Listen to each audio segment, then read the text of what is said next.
Free Fire'da qanday qilib atiga 2 haftaning ichida pro igrok bo'lish mumkin? Kanalga obuna bo'ling. Free Fire'ga oid qiziqarli ma'lumotlar albatta bizda. Birinchi bo'lib qanday qilib nastroykani qilishni o'rganamiz. Ya'ni O'zbekistondagi juda ko'p o'yinchilar qanday qilib nastroyka qilishni bilmaydi va juda ham katta xatoga yo'l qo'yadi. Oddiy misolga keladigan bo'lsak, xud nastroyka, ya'ni knopka. O'zbekiston o'yinchilarining eng katta xatosi shu knopkani taqlashda. Aslida knopka 70% o'yiningiz gameplayini oshiradi. Ya'ni misol uchun O'zbekistondagi xatolar hamma knopkani sakrash, o'tirish, stenga qo'yish va otish knopkasini hammasini o'ng qo'liga qo'yadi. Chap qo'lda esa faqatgina bitta joystick bo'ladi. Bu sizning headshotingizni minus-ga ketadi degani. Siz 3 ta yoki 4 ta barmoqda o'ynashingiz tavsiya etiladi. 2 taga umuman tavsiya yo'q. Lekin o'ynashni bilgan odam olib ketadi. Shunday qilib hamma knopka faqatgina o'ng qo'lda bo'lsa, вообще tezligingiz kamayib ketadi. Undan keyingisi esa вообще sizni handcam o'yingiz, ya'ni tashqaridan ko'ringandagi o'yingiz вообще chiroyli chiqmaydi. Вообще xunuk chiqadi.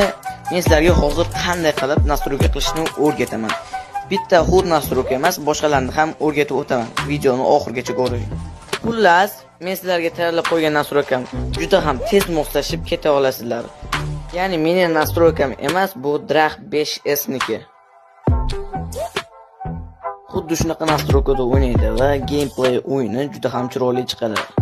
Keyingi maslahatim, knopkani juda ham katta qo'rmanglar. 20% yomsa 19-18. Ya'ni 16 dan boshlab 25 gacha bo'lishi kerak.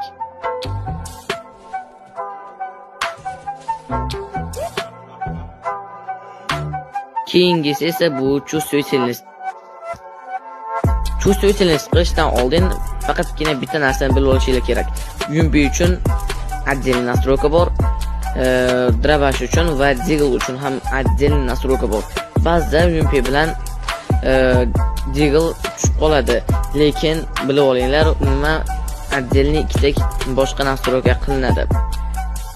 Ularni spray yoki one tap deb ataladi. Ya'ni agar siz one tap nastroyka qilmoqchi bo'lsangiz, general, ya'ni boshidagini 170 dan tevaroq, red dotni, ya'ni kollimatorni esa 100 dan pastroq qilishingiz kerak. Misol uchun, xuddi shunaqa nastroyka qilsangiz juda ham yaxshi tushadi. Lekin boshingizni qotirib, soatlab nastroyka qilgandan ko'ra mendan so'ray qoling, men sizlarga albatta qilib beraman.